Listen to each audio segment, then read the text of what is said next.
Добро вечер, со нова емисија Отворено засте, почитувани гледачи. Мој соговорник е професор доктор Лазар Нанев, председател на Основниот суд во Кавадарци, човек со кого имам разговарано во мојата кариера и доаѓајќи нааму решив да не се подготвувам битно, бидејќи ја знам напрасти неговата и кариера и животот и тоа што има внесено во судот во Кавадарци, не само во судот, туку и во судството во Македонија. Тој е благороден соговорник. Од минатата година се договараме за една емисија од ваков тип. Минатата година доби 70-та награда, највисокото општинско признание во Кавадарци.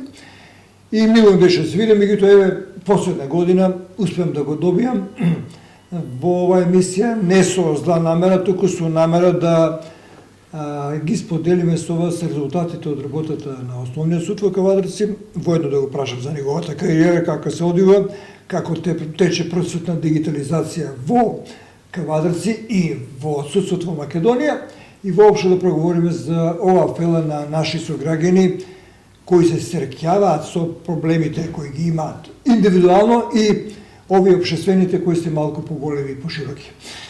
Здраво. Здраво. Долго време работиме заедно, се сеќаваме уште на вашата почетничка кариера, многу е било што сега сте на оваа функција. Како се чувствувате? Одлично, прекрасно. После многу години проведени во судството? Првен благодарам што навистина се договаравме долго време, подолг временски период, меѓутоа најдовме начин и време да поразговараме за сите овие аспекти кои што се многу важни за целокупниот процес во нашето општество, за демократските процеси, меѓутоа и за сето она што се случува во правосудниот систем во нашата држава, особено што Основниот суд Кавадарци е еден од судовите кои што се двигатели на реформите во правосудниот систем и на процесот на дигитализација. Зошто нашиот суд е двигател? На што го темелите тоа? Па, тоа го темелиме на резултатите кои што се покажани и тоа во делот на квантитативните и квалитативните податоци, кои што изминатиот временски период целокупниот тим, и тоа судиите, судската администрација и сите службеници кои што работат во Основниот суд Кавадарци ги покажаа како за времето на ковид пандемијата, кога не се работеше. Знаете, Основниот суд Кавадарци беше првиот суд кој што ги примени, односно започна да ги имплементира најсовремените напредните дигитални алатки, и овде беше организирано и првото онлайн судење, кој што беше мотивација и почеток за превземање на сите понатамошни активности во делот на финансирањето, меѓутоа и во делот на промената на законодавството со цел од идеја да добиеме една реалност. Денеска дигитализацијата, односно IT алатките, иако беа во тој временски период најнапаѓани, постоеше сериозен отпор, одборност. Денеска ниту еден судија, ниту еден судски службеник не може да го замисли своето работење без користењето на IT алатките. Тоа само покажува дека сме биле визионери, сме имале една мотивација која што ја искористивме, ги искористивме нашите капацитети, нашите знаења, како пилот суд успеавме во тој временски период да добиеме сериозни донации во делот на IT опремата, и тоа благодаречи, ќе искажам мојата благодарност до амбасадата на САД, до мисијата на ОПСЕ, до Европската унија и сите останати меѓународни организации кои што застанаа зад нас и ни помогнаа да ги имплементираме сите наши идеи, и сето тоа навистина ни помогна да бидеме лидери во делот на процесот на дигитализацијата. Навистина сме горди, бидејќи како град, не само што се знае и слушна во нашата држава, во сите земји од Централна и Југоисточна Европа говорат за начинот на имплементацијата и користењето на IT алатките во правосудниот систем. Меѓутоа сепак одлуките за разни дела ги донесуваат судиите. Дали сте вие задоволни од кадрската политика, од тоа што како кадар го имате овде, како со овој кадар успевате да завршите 2022 година мощно успешно? Статистичките податоци говорат дека Основниот суд Кавадарци е апсолутно ажурен суд. Не само од оваа година, во континуитет ние од 2020 година имаме константно ниво на прилив на предмети, некаде помеѓу 10 и 15 000 предмети. Ќе напоменам по на суштинското и најважното прашање кадровската политика. За жал, Добро. имаме не само ние, генерално состојбата во правосудството со бројот на судии и јавни обвинители е драматична. Бројката од 636 судии кои што по систематизација на ниво на држава се предвидени, во овој момент имаме само 430 судии, што значи 200 судии помалку работат во правосудството како резултат на природниот одлив, тоа е пензионирањето и заминувањето на судиите во пензија. До крајот на оваа година, односно до крајот на месец мај и јуни се очекува уште 50 на судии да заминат во пензија. Тоа значи дека драматично ќе се загрози извршувањето, одлучно судењето во разумен рок. Таква е состојбата и со Основниот суд Кавадарци. По систематизација се предвидени 10 суди, но во овој момент само 5 суди, вклучително со мене, и еден делегиран судија од Основниот суд во Велес, кој што изминатите 2 години ја извршува судиската функција, овде во Основниот суд Кавадарци. Работиме и ги извршуваме работните задачи, значи имаме 4 суди помалку, можете да замислите тоа е Како успевате да се тегнете со максималниот ангажман.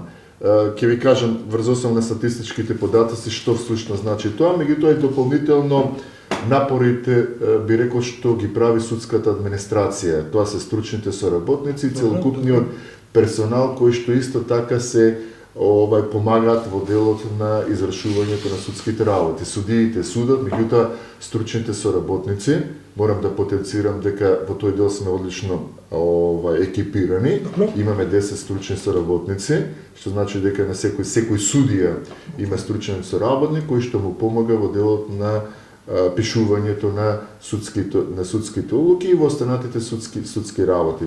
Во делот на стручниот персонал сме подготвени, добивме и согласност, би рекол, за времени вработувања и на оваа година уште 10, што значи дека тој дел ќе биде релаксиран, но во делот на судиите состојбата не може да се промени во наредните неколку години. Очекуваме преку Академијата за судии и јавни обвинители со запишувањето на новите генерации некаде за 4-5 години таквата состојба ќе биде променета.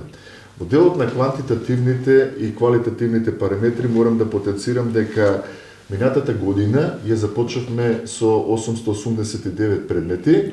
Во работа беа новопримени 11.967 предмети, 12.855 предмети беа во работа, 12.211 предмети решија 6 суди, вклучително заедно со мене, минатата година, и остана нерешени само 644 предмети. Како успевате тоа? Над човечки напори, би рекол, апсолутен ангажман.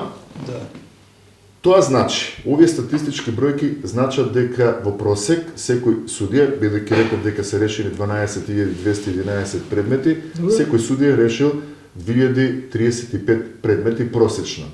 Или во делот на ориентационата норма. Ориентационата норма се евидентира, односно се пресметува за 10,5 месеци, бидејќи нели се и годишните одмори, но судиите во Основниот суд Кавадарци 2022 година ја завршија со тоа што има остварена ориентациона норма од 28 до 33,31% месечна норма.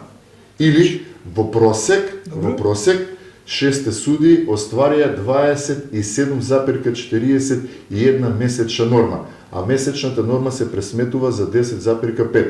Значи, да парафразирам, да бидам разбирен за јавноста, нели, за сите, судиите во Основниот суд Кавадарци за изминатата година решија предмети колку за 2,5, односно за 3 наредни години.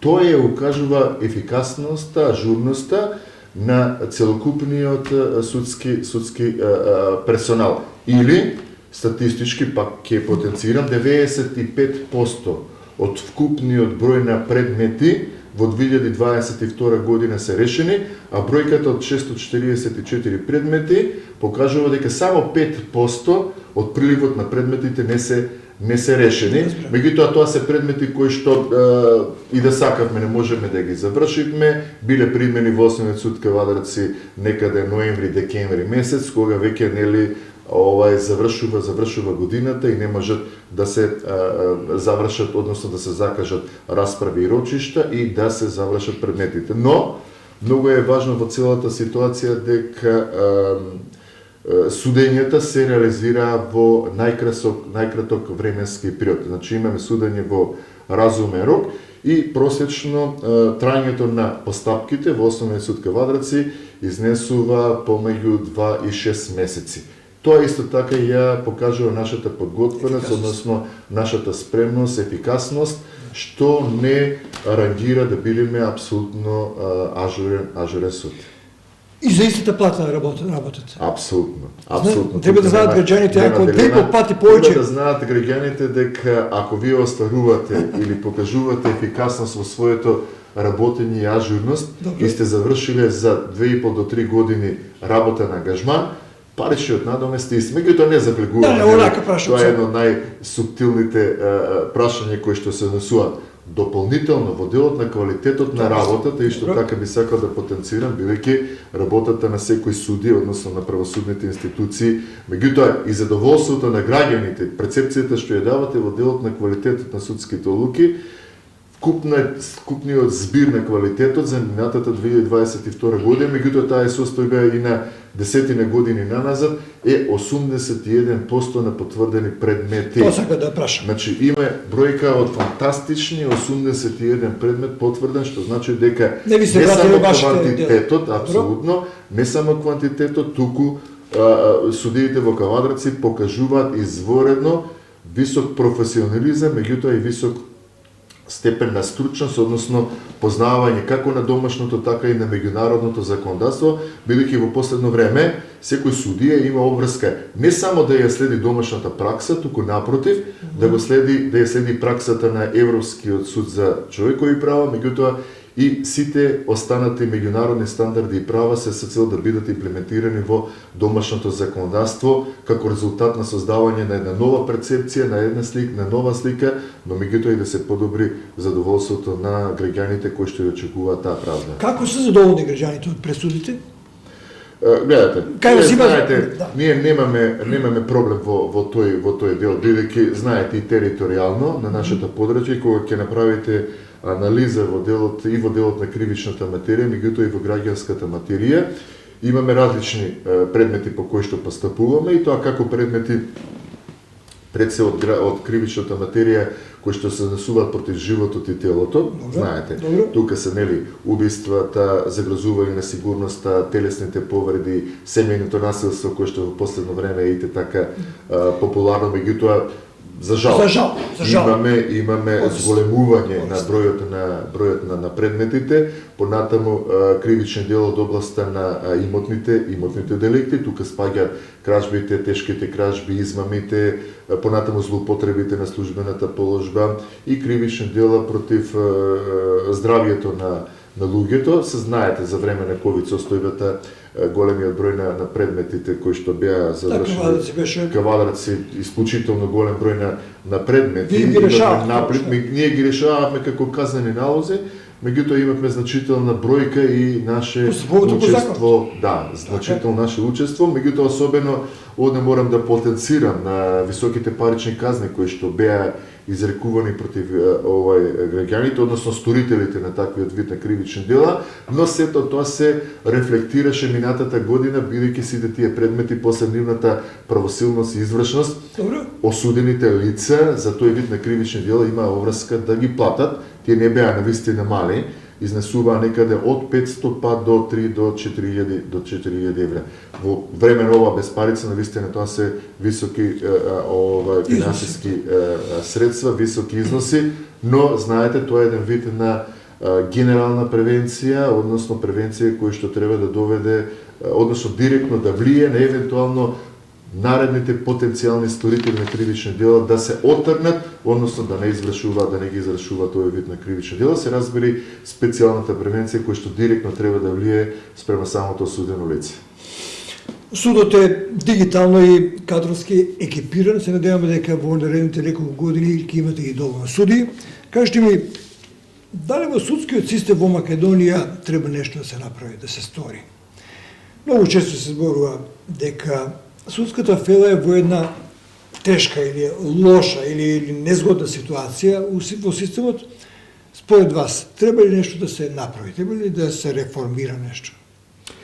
Па ние во изминатиот временски период многу се говори за потребата од реформирање на правосудниот систем, иако мислам дека премногу се менува, многу често се менуваат законите и сето тоа доведува до одредени непријатности. Но она што е многу важно, најважно е прашањето на интегритетот, односно на желбата и волјата да се сработи, односно на професионалниот и на стручниот пристап на секое лице поединечно. Граѓаните генерално не се задоволни, меѓутоа таа слика, според моето мислење, се должи на перцепција на предметите од високата корупција, односно организираниот криминал кој што по предмети каде што се постапува во основниот кривичен суд. И тоа има рефлексија во... И тоа генерално има рефлексија не само во правосудниот систем, но генерално и во демократските процеси и општественото живење во нашата држава.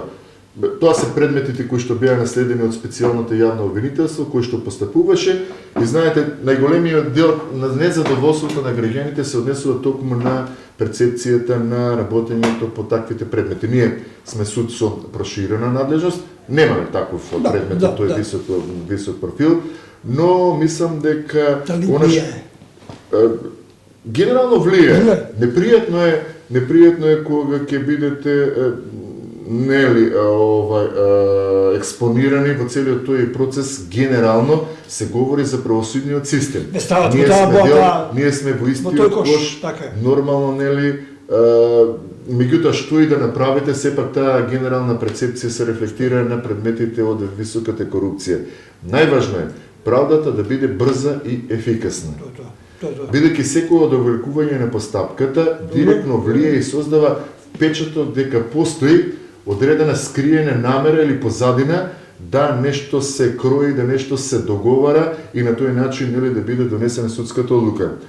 Многу важно е прашањето што во изминатиот временски период јавноста не го знае дека судиите, согласно новото англосаксонско кривично законодавство, судот тие се пасивни. Но главната улога се занемарува или не се анализира дека имаме странки во постапката, кои што учествуваат, меѓутоа и учесници во постапката. Тука се адвокатите, полномошниците, меѓутоа тука се и вештите лица. Гледате вие што се случува со квалитетот на вештачењата, начинот на донесувањето на вештите лица и последните случаи кои што се најекспонирани со ласкарци, со обраќајната незгода, каде што неколку години супер вештачењето не е завршено. Ние имаме состојба каде што во овој момент јавноста врз основа на тој предмет ја гради перцепцијата. Вели дека правосудниот систем не е ефикасен, без да анализира дека таквата состојба не е по вина на судијата или на судскиот систем, туку е како резултат на неефикасниот систем на вештачењето. Кој што е во функцијата. Друго е прашањето каков е квалитетот. Ние ги добиваме тие овие денови податоците и информациите дека станува збор на вистина за едно проблематично вештачење, но како ќе заврши, ќе видиме во наредна временска. Таква е состојбата и овде во Основен суд Кавадарци, кога ќе видите одредени вешти лица, како и на кој начин ги даваат своите искази, кога самите гледате дека излегува надвор од она што значи стручно, професионално. Значи нема квалитет. Апсолутно, квалитетот на вештачењето е доведен на најниско, би рекол, најниско ниво, иако е должен вештото лице вештачењето да го даде согласно знаењата и вештините на науката. Вие, кога ќе повикате 5000 вешти лица, сите даваат различни вештачења, ќе се поставувате прашања дали е тоа возможно. На крајот сепак судијата е тој кој што треба да ја донесе одлуката, а тие своите знаења од областа на науката под наводници треба да ги презентираат во текот на доказната постапка. Ако имаат тие лиценци, немаме ли право да се посомневаме во лиценците што ја поседуваат? Дали квалитет има такви? Дали од земјоделие, дали од Има можност, меѓутоа за сега ниту едно вешто лице не е одговорило, ниту пак не била поведена соодветна постапка, бидејќи тие имате комора на вештаци, меѓутоа тука имат и посебен оддел во Министерството за правда. На крајот на краиштата и надлежни институции и јавното обвинителство мора да поведи сериозно внимание во наредно временски период како и на кој начин вештите лица ги извршуваат своите обврски. Затоа велам, генерално секојаш се говори за судиите, но се заборава дека судиите е само една алка од целокупниот фактори директно влијаат во делот на целокупниот овој процес на донесувањето на судската одлука. Тука е и во делот на сведочењето, недоаѓањето на сведоците, недоаѓањето на осудените лица, нивното бегство, неможноста да бидат пронајдени од страна на полицијата и така натаму. И на крајот, во последно време, за сериозно имаме проблем во делот на доставата.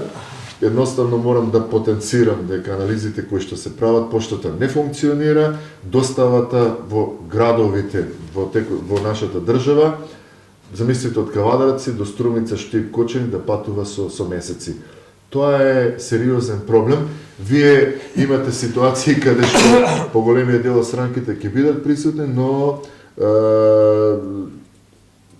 адвокатот, односно барнителот или осомничениот не дошле на самата судница како резултат на немањето на уредната достава. И затоа сметам дека процесите на барањето за реформа мора да се однесуваат, односно да се барат други алтернативни соодветни, но со закон предвидени начини на доставата. Дигитализацијата е еден од начините кои што во нареден временски период ќе работиме да ги промениме таквите состојби и да го напредиме системот на доставната служба. Почитувани, ја седите емисијата отворена за нашиот соговорник Нанев, отворено зборува за многу состојби и за прв пат дури и јас лично ги спознавам некои факти што се многу битни за судскиот систем. Кажете ми, има ли промена во виновниците или постапката за откривање на виновниците од некогаш и сега? Дали е битно изменето, милјето на работата ваша, заедно со странките, заедно со обвинителните акти и така натаму? Има ли промена од пред 20 години и сега? Па добро, промената е во процесот на користењето на новите алатки, на дигиталните сегменти. Како се близък вклопивте во таа работа? Ние имавме среќа да бидеме генерација која што ќе живее, односно ќе се развива и ќе истекнува своите и професионални и стручни знаења заедно со целокупниот овој процес. Тоа е реалност. Ние колку и да сакаме да се одбедуваме, да не ги прифаќаме новите начини и модалитети, меѓутоа тука се и новите законски решенија. Ние постапуваме по еден традиционален континентален систем на законодавство, кој што беше доминантен пред се во земјите од источниот блок, меѓутоа и тој континентален систем под силното влијание на францускиот правосуден систем, за разлика од западните правосудни системи кои што го пременуваат англосаксонското право, каде што странките во постапката се тие кои што ги предлагаат доказите, ги обезбедуваат доказите, а судот, за разлика од поранешниот систем, е пасивен, целосно е пасивизиран и тоа е сликано и има својата надлежност во делот на одлучувањето врз основа на доказите кои што биле предложени, а во текот на доказната постапка, односно во текот на главната расправа изведени. Знаете, само ќе направиме една паралела. Не имавме главен претрес. Сега во кривичната постапка имаме примена на расправното начало, каде што странките преку расправата ги судираат своите аргументи во делот на одбраната, нели, од едната страна ни е овластениот тужител, јавниот обвинител или приватниот тужител, додека од другата, односно од левата страна на судијата, во судницата седи одбраната, односно барнителот и обвинетиот, со користење на сите докази, меѓутоа, нели, во рамките на законот со сите овластувања кои што му даваат до важност. Судијата е пасивизиран. Судијата е пасивизиран и тука нели се уште тој начин и методологија на работа кај сите учесници во станката во текот на постапката се уште не е доволно совладан, нели зборам пред се на странките во постапката, треба одреден временски временски период имаме директно вкрстено испитување и така натаму, што бара нов пристап, нова методологија, доста знаење, се со цел да се доволи што конкретно, односно да се изгради теоријата на случајот во еден кривично правен настан. Тоа се клучните проблеми. Ние порано го имавме и судија, истражниот судија, сега веќе немаме истражен судија, таквите надлежности ги према јавниот обвинител. Тоа беше со цел да се забрза и да добиеме една ефикасна и поквалитетна правда. Треба ли доработка или дополнување на некои од законските прописи кои се во ваша функција на одлучување за малку забрзување на постапката во решавање на одредени случаи? Апсолутно Дали сметате дека некој закон треба да се Мораме да ги следиме меѓународните стандарди и правила, бидејќи еве ги отворивме првите скрининзи кои што се однесуваат со целиот процес на зачленување на нашата држава во Европската унија. И со отварањето на сите овие прашања се повеќе се постава прашањето за усогласување на нашето со европското законодавство, меѓутоа интегрирање на меѓународните стандарди и правила во домашната законска регулатива. Министерството за правда во изминатиот временски период, односно во последните 2-3 години, интензивно работи на носење на нова стратегија за правосудството. Тоа е новината, бидејќи оваа стратегија која што беше донесена претходните 5 години, веќе е во завршна фаза и ние веќе работиме на нова стратегија. Сум член на оваа комисија за 2023-2027 година. Тоа е 5-годишна стратегија во која што ќе бидат внесени сосема нови аспекти во делот на ефикасност и во делот на правосудството, во делот на журноста, во делот на процесот на дигитализација. Меѓутоа, најголемиот дел се однесува на измени и дополнување на законските решенија. Пред се, во завршна фаза е и финализирање на законот за кривична постапка, понатаму кривичниот закон. За прв пат од осамостојувањето нашата држава работи на целосно нов закон. Досегашниот кривичен закон беше, би рекол, крапеница со 34 измени и дополнување од осамостојувањето на нашата држава и многу тешко можеше да се прилагоди или да се следи текот на измените и дополнувањето кои што беа направени изминатиот тој временски период, но сега новото време бара инкриминирање или внесување на нови кривични дела, тоа и самите усогласувања кои што се прават со Европската унија, новите кривични дела и се надевам меѓутоа сето тоа мора да промени и ќе доведе и до значителни промени во делот на преструктурирањето во казаната политика и во делот на кривичните санкции. Ние имавме навистина една неусогласеност и во делот на шареноликост. Точно се согласувам со тој дел и во делот на начинот на предвидените санкции, во делот на казните за одредено кривично дело, но сега направена целосна анализа и се надевам дека на тој начин и ние кои што ги пременуваме законите, меѓутоа јавноста ќе има една појасна слика, ќе биде сето тоа прифатливо, затоа што ќе овозможи целосна усогласеност и постапување на сите суди подеднакво на целата територија на нашата држава. Зошто ова го говорам? Постојано во јавноста и во медиумите, меѓутоа и од страна на меѓународната заедница се говореше дека имаме таква казана политика, односно разноликост, каде што одредени суди во Битола за исто кривично дело донесуваат или изрекуваат еден вид на кривична санкција, за разлика од Тетово, Гостивар, Кавадарци, Штип и Струмица, што нели сето создаваше една слика. Како е тоа возможно кога за исто кривично дело, да бидеме јасни, слично кривично дело, бидејќи нели сите околности се различни, меѓутоа идентично се применуваат различни аспекти и се изречуваат различни казни. И тоа исто така директно влијаеше на лошата перцепција или нападот на довербата на правосудството. Но со сите овие закони кои што тука е и закон за извршување на санкции, закон за управување на движење на предметите кој што беше исто така спомнат во делот на потребата за транспарентност и јавност, односно објавувањето на судските одлуки, е дел од целокупниот овој процес, законот за судовите, закон за парнична постапка, значи низа на закони кои што директно треба да ја подобрат оваа состојба, но многу важно и прашањето е и во делот на буџетирањето на судовите. Морам да потенцирам дека иако законските решенија се 0% од бруто домашниот производ, ние се уште државата одвојува некаде околу 0,25 до 0,3%, што не ги задоволува генерално потребите на правосудниот систем. Разбирам. Пред да заминиме долу, уште едно прашање лично, ќе оди на крајот на емисијата. Господин Нанев, вие без разлика на вашиот ангажман овде во судот, сте член и сакате да ја градите вашата кариера во делот на правдата, посветени сте на неа уште од млади години и еве сега во овие зрели години би рекол достигнувате еден врв. Кажете ми, каде се Нанев, можеме да и презимето и името да го видиме него, каде сте ангажирани моментно, во кои комисии, дали се уште предавате на Универзитетот Гоце Делчев во Штип, каде можеме да ја видиме вашата работа надвор до овој судски систем?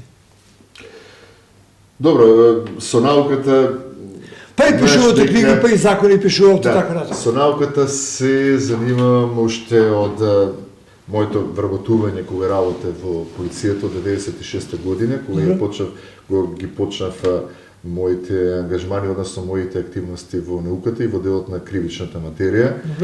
Пред се, бидејќи мојот магистарски труд беше положбата на малолетникот во кривичната постапка, потоа и докторските студии, односно докторирањето на правниот факултет на темата криминолошките аспекти на економскиот криминалитет. И од 2006 сум професор, односно во овој момент вореден професор на правниот факултет во Штип на катедрата по казано право. Добро. Нормално дека навистина тоа е една племенита работа кога заедно со студентите, особено моето задоволство е што ги користам практичните искуства, не само теоретските, туку и практичните искуства во делот на комуникацијата со студентите и горцум што има навистина одлични студенти, односно одлични генерации кои што произлегуваат како идни суди и јавни обвинители, и таму се обидов исто така со поддршка на амбасадата на САД да направиме една изворедна модел специализирана судница, каде што практично преку симулираните судиња студентите доаѓаат до своите знаења кои што се надевам еден ден ќе не заменате нас и како суди и јавни обвинители. Каде сум се ангажиран покрај извршувањето на председателската функција во овој момент. Знаете дека до предизвесен временски период бев председател на управниот одбор на Академијата за суди и јавни обвинители. Тамо дадовте голем дел вашето време. Се обидовме најголемиот дел, значи 4 години целосно бев посветен и се обидов да придонесам во делот на новите процеси, реформски процеси во тој дел и успеавме сите овие одлуки кои што се донесоа. Еве, огласот е во тек за нови 130 кандидати, тоа беше резултат и плод на напорите и обезбедувањето на сите предуслови кои што ние како претходен управен одбор со нашиот мандат успеавме да ги обезбедиме сите ресурси, затоа што на тој начин ќе се заокружи неопходниот број на потребните овој студент. Активно партиципирам во комисиите и телата на Министерството за правда, во делот на член сум на работните комисии, односно во делот на изработката на законот за кривична постапка, во закон за извршување на санкциите и во телото кое што работи на новата стратегија на реформа на правосудството.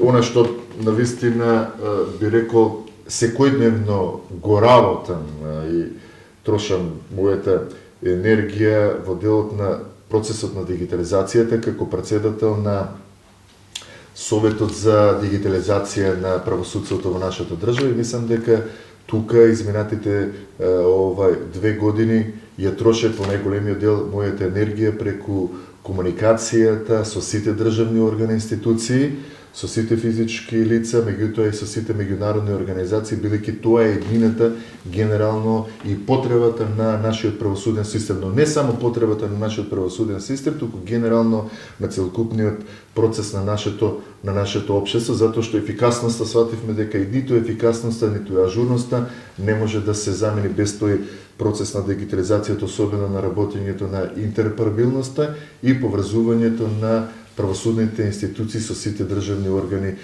институции. Се надевам дека подолу ќе разговараме за сите Да, други ќе забиде. тие прашања на дигитализацијата и она што целиот мој живот, би рекол, од моето детство, од моите средношколски денови, тука е спортот, неминовно моите спортски активности како спортски, а меѓутоа во последно време особено активност во делот на пишувањето, на би рекол на потребна литература во делот на спортското наследство, каде што заедно со мојот добро, да, нека го работите тоа како ваша специјалност. Па некаде околу 20 на книги, публикации, учебници, изминатиот временски период имаме издадено заедно со професор Иван Анастасовски на полето на спортскиот хулиганизам, на полето на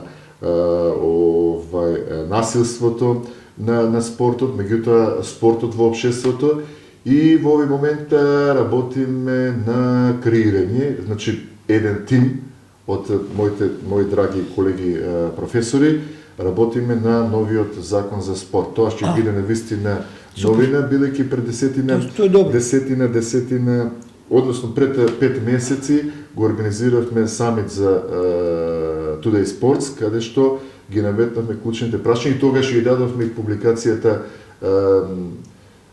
местото на спортот во општеството, нели општествените аспекти кои што беа дефинирани, каде што ја издадовме таа книга како учебник за факултетот за физичка култура, но и посебното истражување за ваучерот како еден од начините на финансирањето во спортот. Тоа навистина предизвика и одредени други состојби. И работа нормално во тој дел сум председател на арбитражниот спортски суд при МОК. Активно.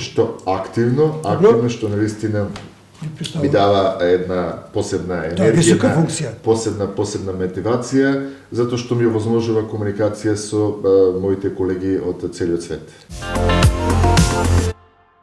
Покрај судниците во кои ќе влеземе, и овде имаме дигитализација. Што е ова всушност? Па добро, ова е навистина ова е приемното оделение, каде што стручните соработници, меѓутоа и судската администрација, доаѓа во контакт со странките. Тоа е првиот контакт кога граѓаните доаѓаат во судот. Добро. Каде што на шалтерите ги доставуваат во писмена форма поднесоците, меѓутоа во најголемиот дел... Сакам да го тужам некој, поднесувам барање за тужба. Апсолутно, значи поднесоците, тоа се иницијалните акти, тужби и така натаму, барање се поднесуваат овде на шалтерите, доколку тоа се прави во физичка форма, меѓутоа во најголемиот дел со оглед на процесот на дигитализација кој што го имплементира Основниот суд Кавадарци, тоа може да се направи и по електронски пат. Тоа особено го користивме во времето на ковид состојбата, каде што беа превземани или ограничувања движењата и пристапот до судницата, и во тој временски период се обидовме со финансиски средства од страна на буџетот да ја направиме ова просторија каде што сите оделенија, почнувајќи од приемното оделение, кривичното, граѓанското оделение, ова се шалтери, нели, каде што се примаат поднесоците во зависност на оделението, оставинското оделение, прекршочното оделение, и сите овие службеници гледат да ги работат своите секојдневни работни обврски. Ако сакам да добијам потврда за неосудуваност? Доколку сакате да добиете потврда за неосудуваност, тоа можете да го потврда за неосудуваност, тоа мислите на добивање на уверение од казаната, апсолутно отказаната или кривичната евиденција, или за забрана на вршење на дејност или професија, односно должност, кои што се бараат, нели, дали за вработување, за визи и така натаму. Тоа можете да го направите на два начина. Првиот начин е со физичко поднесување на барањето и со уплатата, која што може да ја направите овде на самиот шалтер, значи не морате да одите ниту во банка, ниту во пошта, бидејќи целокупниот процес е дигитализиран, но вториот многу важна работа е што ова уверение можете да го обезбедите по електронски пат. Со поднесувањето преку националниот портал, односно преку процесот на интероперабилноста, со внесување на вашите податоци, односно на вашиот мејл кој што се користи за влез во управата за јавни приходи, нели, каде што се прегледуваат, уплаќаат нормално, Кога ќе влезете, посебната апликација, тоа е еден од клучните чекори на дигиталните алатки, ги внесувате вашите податоци, вашето барање, електронски плаќате и само за временски период од 3 минути по електронски пат ќе го добиете уверението од казаната Што ви евиденција. практикувале вие, електронски или овој физички? Јас секогаш би практикувал електронски, бидејќи не трошите време, односно штедите време, штедите енергија, бидејќи во денешно време, нели, времето е навистина драгоцено и немате потреба. Еве, ако доаѓате во овие зимски овие услови, кога е многу ладно, вие немате потреба да доаѓате овде во судот да ги добивате овие документи, тоа може да го направите во електронски пат од дома по мобилен телефон, значи може да користите компјутер, таблет или мобилен телефон. Значи не само казаната евиденција, ние во овој момент работиме на новиот веб сервис, тоа е издавање на уверение од кривичната евиденција, како и издавање на уверение од делот на прекршочната евиденција, односно за забрана на вршење на дејност, професија или должност. Десетина луѓе се вработени овде, како сте вие задоволни како председател на судот? Апсолутно, тие секојдневно ги извршуваат сите професионални работни обврски, односно задачи кои што им се поставени и гледате дека не само што ја примаат поштата, туку директно работат по секој кривичен предмет, односно и граѓански предмет. Ти се ослужени за оваа работа? Апсолутно, со служувањето на сите списи, затоа што секој спис кој што ќе дојде во судот, задолжително мора да биде скениран. Што значи тоа во рамките на процесот на дигитализација? Тоа значи дека се формира електронско досие во предметот. Сите екстерни документи стануваат составен дел на електронското досие на предметот, а понатаму во зависност од можност или користењето на соодветните алатки од страна на странките, таквите електронски докази од судот преку нашите платформи ги доставуваме до спротивните Тој странки. се зачува за секојаш, така? Апсолутно. Води ли евиденција за сите дела? Се води. Нема некој да биде загубено? Не може да биде, бидејќи секој предмет се евидентира во автоматизираниот компјутерски менеджмент информацијски систем. Тој е АКМЕ системот, се работи за еден систем кој што функционира од 2002 година, од 2010 година започна задолжителна премена. Станува збор за електронски уписници, електронско водење на предметите, електронско движење на предметите, како од писарницата. Само да појаснам, значи со самото доаѓање на физички екстерниот документ, тоа е иницијалниот акт на тужбата, се евидентира, заедно со доказите се скенира, се придвижува до водителот на оделението, а водителот на оделението со автоматската распределба на предметите, електронски предметот го придвижува, меѓутоа и физички до судечкиот судија, каде што автоматската распределба на предметите, предметот ќе биде Дали е заштитена таа база на податоци доволно безбедност? Станува збор за внатрешен систем кој што од безбедносен аспект целосно е заштитен, значи имаме апсолутна гаранција во тој дел. Меѓутоа она што е многу важно, имаме база на податоци како во серверот на нашиот суд, така и во двостепена заштита во Врховниот суд. Секој предмет, секој спис е дел од електронското досие на предметот. Благодарам. Вака е, без разлика што ќе замириме сега, тие се постојано така активни, така? Апсолутно. Сега одиме во една судница. Сега се наоѓаме во судница број 1. Колку судници има основниот суд Кавадарци? 3 судници, ова е најголемата, судница број 1, меѓутоа ова е репер судницата на државно ниво. Првата, најопремена, дигитална онлайн судница, односно судница која што се користеше и за првото онлайн судење. И често пати кога доаѓаат и домашни, меѓутоа и представници од меѓународните органи и институции секогаш ја презентираме, затоа што опремата која што е обезбедена, гледате овде имаме камери, 4 камери, имаме микрофони, меѓутоа миксети кои што вршат аудио-визуелно снимање со двата монитора, меѓутоа и посебен сервер за онлайн судење. Значи најголемата судница е ова, а исто така имаме уште 2 судници кои што се наоѓаат на вториот кат, исто така опремени со дигитални уреди.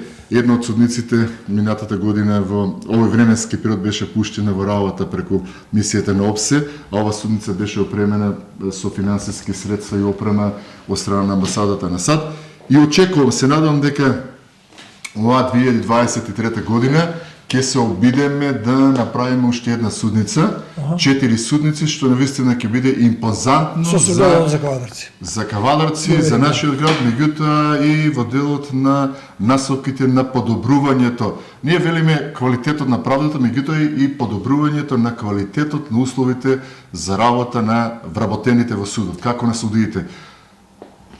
Промовираме и се обидуваме да направиме состојба во кое што секој судија судењата да ги реализира во судниците. Тоа не е само заради подобрување на квалитетот на условите на работа на судијата, работата на дактилографот, меѓутоа подобрување на условите и за работа, односно постапување и на самите странки кои што се учесници, како на јавниот обвинител, полномошниците, адвокатите, обвинетиот, одбраната, вештаците и сите странки кои што доаѓаат да имаат една пријатна, би рекол, работна атмосфера во самиот суд. Влијаат ли дигиталните алатки на текот на судењето?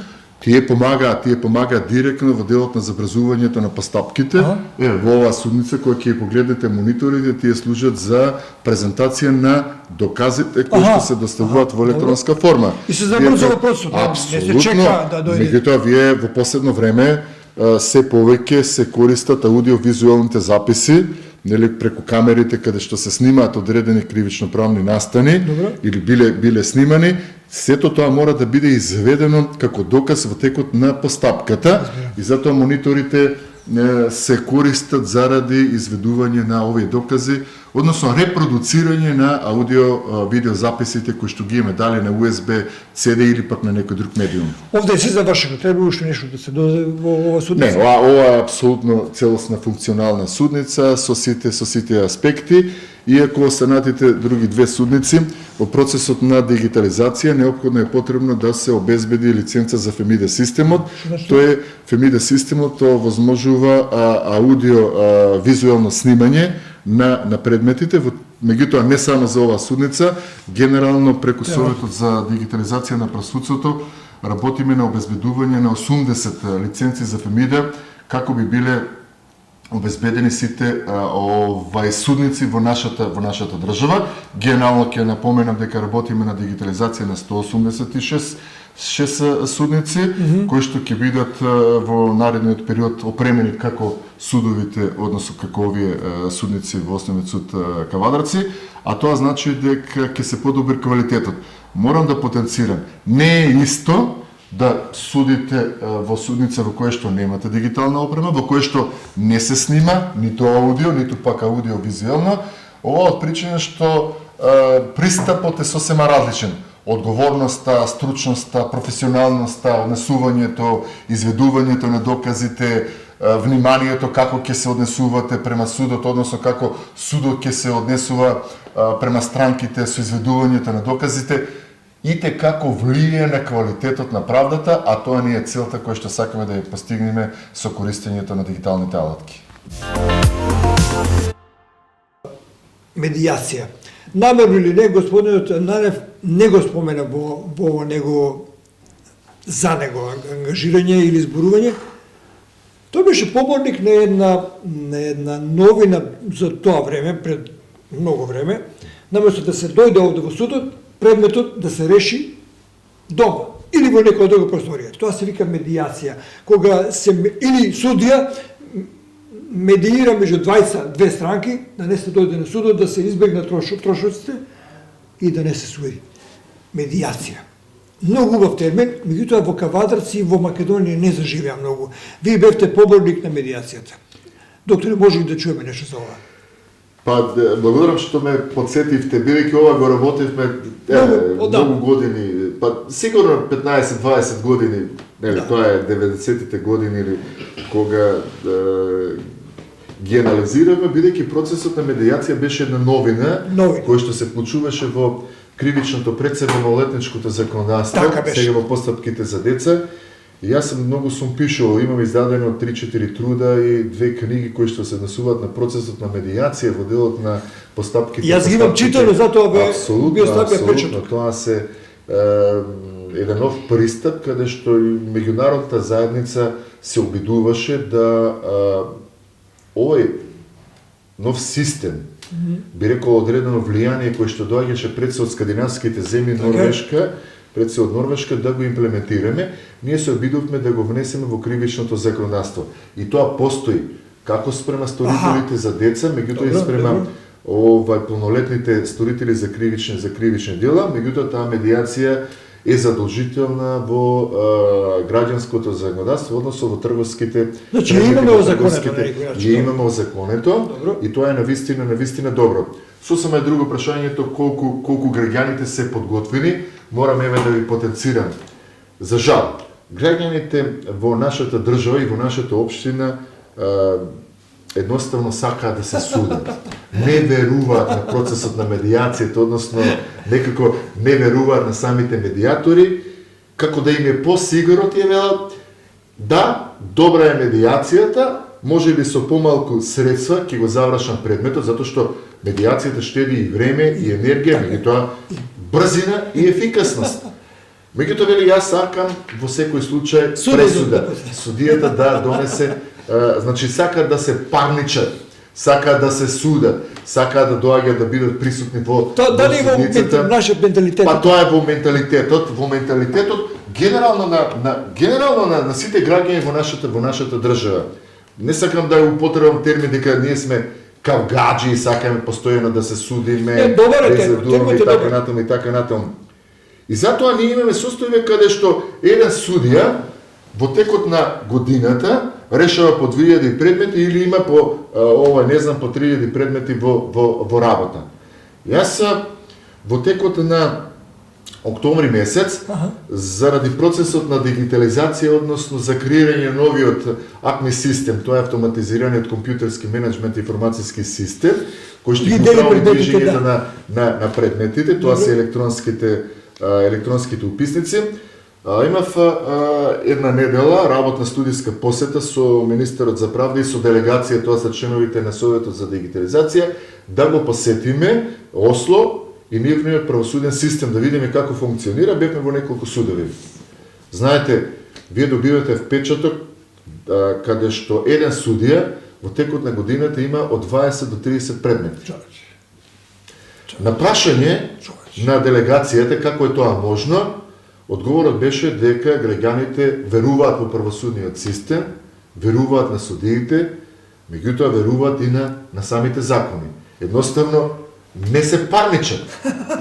Или пак на прашање колку предмети постапува и одлучува еден апелационен и врховен суд, најпрво не може да не сватат, за на крајот да не кажат дека во текот на годината еден апелационен или врховен судија има од 2 до 3 предмети, бидејќи таму граѓаните му веруваат на првостепените суди и не поднесуваат жалби. И 95% од вкупниот број на предмети, она што претходно го наведовте како прашање, ги решаваат по пат на медијација и спогодба. Затоа велиме дека Норвешка е еден од реперите на правните системи за она што значи примена на системот на медијација. Тие сватиле врз основа на своите размислувања дека тоа е еднината, дека вие ако сакате да имате еден ефикасен, правичен, праведен, брж, ажурен систем, меѓутоа ако сакате да заштедите дел од финансиските средства. По некој за мене не сватливо, само ќе ви кажам, вие едно вештачење чини некаде околу од 30 до 50 или 60.000 денари, значи 1000 евра. Спротивната странка исто така изготвува со цел да предизвика суди на вештачењето, односно противречностите. Судот, кога ќе го определи со наредба, исто така и тоа вештачење, и на крајот само по основ на вештачењата странките, односно граѓаните плаќаат 3 до 4.000 евра. Имаме огромни трошоци на постапките, меѓутоа кога ќе им укажете на почетокот, граѓаните немаат доверба. Едноставно со недоумица да гледаат и не ги прифаќаат таквите добронамерни. Наравно, кога ќе заврши постапката, тогаш разбираат што направиле, односно дека не биле во право кога им било укажано најдоброто решение било тој проблем. Дали им укажувате овде во суд? Апсолутно, пред почетокот на главната расправа, односно на рочиштэто, судот е должен да му укаже на можноста за решавање на Може ли да живее медијација, така да се? Дали сте... Па мислам дека може да заживее иако се уште е тешко. Тоа е потребата од менување на менталниот склоп. Меѓутоа, мора да се направат одредени процеси во делот на презентацијата, во делот на приближувањето, да се преземат одредени активности преку одредени проектни активности преку Министерството за правда и останатите државни институции, како да се популаризира, би рекол, потребата за ефикасен систем преку користење на процесот на медијација.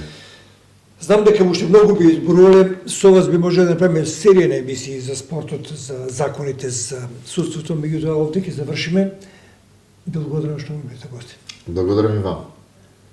Почитувани гледачи, толку во денешната емисија Отворено за. Се гледаме со нова содржина идниот петок, или ќе биде отворено за, меѓутоа се ми се чини дека ќе биде за тепешките спортски легенди.